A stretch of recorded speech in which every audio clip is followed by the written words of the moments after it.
چالش نهایی بالای 19 و پنچر شدن دخترم از حسودی قسمت 5. دانش آموز 12 وقتی میبینه حجم کتابا زیاد و امتحان نهاییم نزدیکه میگه من که میدونم نمیرسم پس ولش کن، ولی نمیدونه که تو همین روزا میتونه نتیجه بگیره که باورش هم نمیشه. حالا چطوری؟ خب ما در نظر میگیریم که تو شوتی میان درساتو به 2 قسمت تقسیم میکنیم. برای رشته ریاضی قسمت اول میشه حسابان و شیمی، برای تجربی قسمت اول میشه ریاضی و شیمی، برای انسانی قسمت اول میشه ریاضی. درسه قسمت اول و فقط نمونه سوالای فرمول 20 ازش حل میکنی. درسه قسمت دوم که برای همه رشته میشه باقی درسا هم نمونه سوال فرمول 20 حل میکنی هم تست هم 3 تا در میون حل میکنی. قطعا هم از تست منظورم برای دروس اختصاصیه.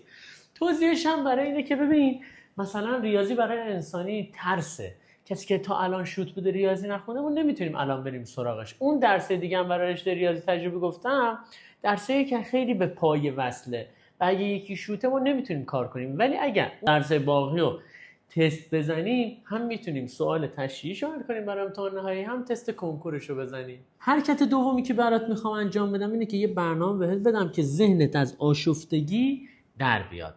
اسکرین شاتتو آماده کن. این برنامه رشته ریاضیه، این برنامه رشته تجربیه، اینم برنامه رشته انسانی.